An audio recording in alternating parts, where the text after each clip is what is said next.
Shalom untuk kita semuanya. Kami dari kelompok 2, Prodi Pendidikan Penyuluh Agama semester 3. Mata kuliah Dasar-Dasar Penyuluh dengan dosen pengampu Bapak Andrianus Nababan MPD. Saya yang bernama Destri Marpaung dengan NIM 210105019. Saya Gesler Srevi dengan NIM 210105032. Saya Epipania Napitupulu dengan NIM 2101050001. Saya Painuandik dengan NIM 210105031. Saya Vivi Mekristi Purba dengan NIM 2101050006. Lebih dahulu, di sini kami akan menjelaskan pengertian penyuluh menurut kelompok kami. Penyuluh agama adalah pembimbing umat Kristen dalam rangka pembinaan mental, moral, dan ketakwaan terhadap Tuhan Yang Maha Esa. Landasan psikologis, pedagogis, teknologis, dan teologis merupakan landasan yang dapat memberikan pemahaman bagi penyuluh agama Kristen dalam menjalankan tugasnya. Penyuluh agama harus menerapkan ketiga landasan tersebut dalam menyuluh di tengah-tengah masyarakat. A. Landasan psikologis. Landasan psikologis merupakan landasan yang dapat memberikan pemahaman bagi penyuluh tentang perilaku individu yang menjadi sasaran atau klien. Untuk kepentingan bimbingan dan penyuluhan, beberapa kajian psikologi yang perlu dikuasai oleh penyuluh adalah tentang A. Motivasi dan motif. B. Pembawaan dan lingkungan. C. Perkembangan individu. Dan D. Belajar. E. Kepribadian. B. Landasan pedagogis. Landasan pedagogis dalam layanan bimbingan dan penyuluh tinjauan dari tiga segi, yaitu 1. Pendidikan sebagai upaya mengembangkan individu dan bimbingan merupakan salah satu bentuk kegiatan pendidikan. Pendidikan adalah upaya memanusiakan manusia. Seorang bagi semua hanya akan dapat menjadi manusia sesuai dengan tuntutan budaya hanya melalui pendidikan. Tanpa pendidikan, bagi manusia yang telah lahir itu tidak akan mampu mengembangkan keindividuan.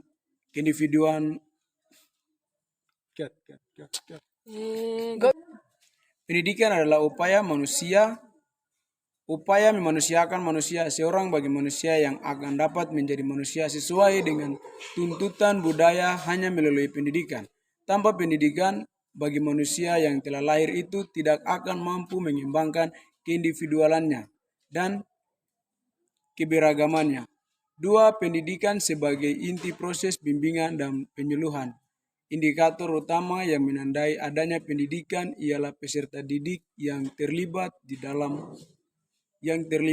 dalamnya, menjalani proses pembelajaran dan kegiatan bimbingan konseling bersifat normatif. 3. Pendidikan lebih lanjut sebagai inti tujuan layanan bimbingan dan penyuluhan. Bimbingan dan konseling mempunyai tujuan khusus jangka pendek dan tujuan umum jangka panjang. Tujuan bimbingan dan konseling sampai memperkuat tujuan pendidikan juga menunjukkan proses pendidikan pada umumnya. Selanjutnya C. Landasan teknologis. Teknologis pada hakikatnya adalah penerapan ilmu pengetahuan. Teknologis memegang peranan penting dalam kehidupan budaya manusia. Salah satu indikator kemajuan peradaban manusia dapat diukur dari kemajuan ilmu pengetahuan dan teknologi yang banyak digunakan dalam berbagai bidang kehidupan. Tujuannya adalah untuk menciptakan suatu kondisi yang efektif, efisien, dan sinergis terhadap pola perilaku manusia. Perkembangan dalam bidang ilmu pengetahuan dan teknologi, terutama dalam bidang transportasi dan komunikasi, telah mampu berubah tatanan baru dalam kehidupan manusia. Oleh karena itu, kurikulum seharusnya arahnya tidak hanya bersifat untuk sekarang, tetapi untuk masa depan dan mengantisipasikan lanjut perkembangan ilmu pengetahuan dan teknologi sehingga peserta didik dapat mengimbangi dan sekaligus mengembangkan ilmu pengetahuan dan teknologi untuk kepentingan bersama, kepentingan sendiri, dan kelangsungan hidup manusia. Landasan teologis. Landasan teologi pendidikan ini penting karena bukan saja Undang-Undang Pendidikan menyatakan bahwa yang menjadi tujuan pendidikan meningkatkan keimanan dan ketakwaan kepada Tuhan Yang Maha Esa serta akhlak mulia. Tujuan itu secara tegas mengatakan bahwa teologi mestinya menjadi landasan pendidikan Indonesia. Namun, satu hal yang perlu diwaspadai, bahwa yang patut mengerjakan teologi dalam hal ini bukan hanya agama-agama besar yang memiliki kitab suci, tetapi semua agama yang ada di Indonesia, termasuk agama-agama, suku, dan kebatinan.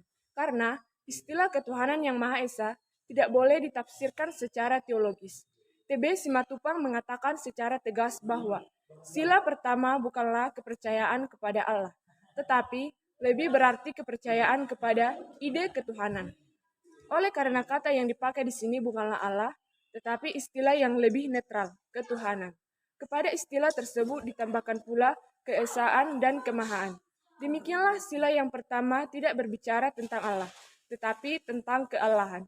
Ia berbicara tentang keilahian. Ia berbicara tentang kepercayaan kepada sesuatu yang maha transenden, sesuatu yang maha esa. Mungkin ini terdengar sebagai suatu konsep yang amat samar-samar, tetapi ia berhasil merangkul semuanya. Jadi, istilah teologi dan mengerjakan teologi ini untuk Indonesia tidak hanya bisa dikerjakan oleh mereka yang memiliki kitab suci, tetapi juga agama-agama yang tidak memiliki kitab suci. Nats Alkitab tentang penyuluh agama terambil dari Markus 16 ayat 15. Beginilah bunyi firman Tuhan. Lalu ia berkata kepada mereka, "Pergilah ke seluruh dunia, beritakanlah Injil kepada segala makhluk." Nats ini menjadi pedoman bagi penyuluh agama Kristen karena kita sebagai umat percaya, kita meyakini bahwa Allah telah memberikan jalan keselamatan bagi semua manusia berdosa. Penyuluh agama Kristen adalah pembimbing umat Kristen dalam rangka pembinaan mental, moral, dan ketakwaan terhadap Tuhan Yang Maha Esa. Landasan psikologis, pedagogis, teknologis, dan teologis merupakan landasan yang dapat memberikan pemahaman bagi penyuluh agama Kristen dalam menjalankan tugasnya. Penyuluh agama harus menerapkan ketiga landasan tersebut dalam menyuluh di tengah-tengah masyarakat. Sekian penjelasan dari kami kelompok 2 tentang landasan-landasan pendidikan penyuluh agama Kristen berdasarkan landasan psikologis, pedagogis, teknologis, dan teologis. Jika ada salah kata dan penjelasan harap dimaklumi. Dan jangan lupa like, komen, dan subscribe akun YouTube kami Prodi Pendidikan Penyuluh Agama. Akhir kata kami ucapkan terima kasih, Shalom.